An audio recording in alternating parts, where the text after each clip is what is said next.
असतील तर तसा अहवाल सादर करा, पण दोषी असल्यास तात्काळ कारवाई करा अशी ठाम मागणी यावेळी करण्यात आली। संघटनेने प्रशासनास पुढील 15 दिवसांचे अल्टिमेटम दिले आहे। मागण्या मान्य न झाल्यास तीव्र जनआंदोलन छेडले जाईल असा सज्ज इशारा देण्यात आला आहे। यावेळी प्रमुख मागण्या करण्यात आल्या आहेत। यात जिल्हा आरोग्य अधिकारी डॉक्टर सुधाकर मोरे यांनी बाळासाहेब ठाकरे यांच्या शिफारसीनुसार पक्षपाती कारभार केला आहे, त्यांची तात्काळ बदली किंवा सक्तीची रजा द्यावी। जलजीवन मिशन अंतर्गत झालेल्या कामांमध्ये लाखो रुपयांचा भ्रष्टाचार झालेला असून त्याची स्वतंत्र यंत्रणेमार्फत चौकशी करून दोषींवर कठोर कारवाई करावी। आरोग्य पर्यवेक्षक बाळासाहेब उर्फ मोठा भाऊ गोविंद ठाकरे यांनी खोट्या प्रमाणपत्रांच्या आधारे नोकरी मिळवली आहे, त्यांच्या सेवा पुस्तकाची चौकशी करून तात्काळ निलंबन करण्यात यावे। बनावट प्रमाणपत्रांच्या आधारे आरोग्य विभागात नियुक्त सर्व कर्मचाऱ्यांवर तात्काळ कारवाई करण्यात यावी। जिल्हा परिषद अंतर्गत 2 वर्षात झालेल्या सर्व कामांची चौकशी करण्यात यावी। भ्रष्टाचार सिद्ध झाल्यास संबंधित ठेकेदार व अधिकाऱ्यांवर कडक कारवाई करण्यात यावी। या आंदोलनात प्रशासनाच्या निष्क्रियतेविरोधात संतप्त प्रतिक्रिया उमटल्या। उपजिल्हाधिकारी आणि जिल्हा परिषदेच्या अधिकाऱ्यांनी दिलेली उडवाउडवीची उत्तरे संघटनेने थेट नाकारली आहेत।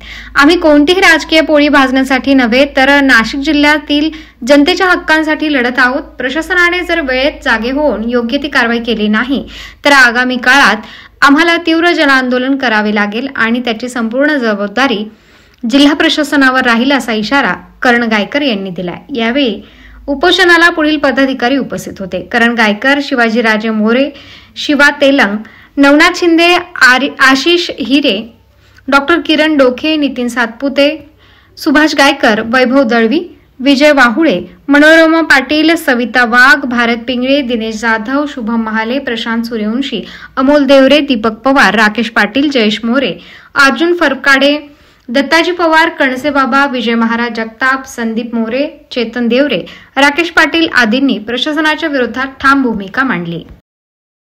जिल्हाधिकारी कार्यालयासमोर लाक्षणिक उपोषण करत आहोत।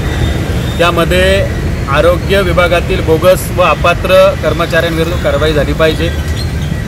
नाशिक जिल्ह्यातील जलजीवन मिशनच्या कामांची चौकशी करून त्यामध्ये जे दोषी अधिकारी आहेत त्यांच्यावर कारवाई करून जे कॉन्ट्रॅक्टर आहेत त्यांना काळ्या यादीत टाकावं, या मागण्यांसाठी आज आम्ही या ठिकाणी लाक्षणिक उपोषण करत आहोत। उपोषणाची वेळ यासाठी आली की यापूर्वी जिल्हा परिषदच्या CO अमिषा मित्तल मॅडम, त्याचबरोबर जिल्हाधिकारी जलंजी शर्मा, विभागीय आयुक्त गेडाम साहेब यांना सातत्यानं आम्ही निवेदनं दिली।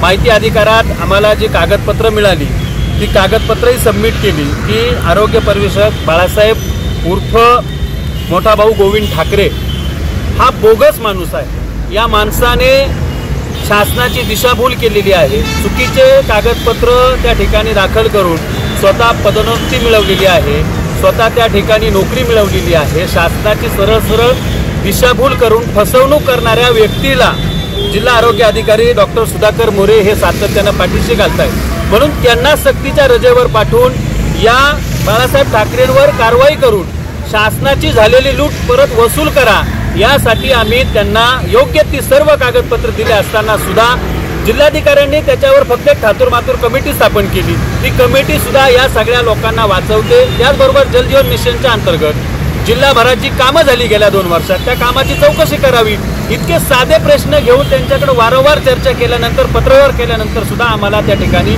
न्याय न मिळाल्यामुळे आज आमरण या ठिकाणी लाक्षणिक उपोषण करतोय। पण 15 दिवसात जर त्यांनी या आमच्या संबंधित विषयावर निर्णय घेतले नाही, कारवाई केली नाही तर मात्र छावा क्रांतीवीर सेना रस्त्यावर उतरून आंदोलन करेल।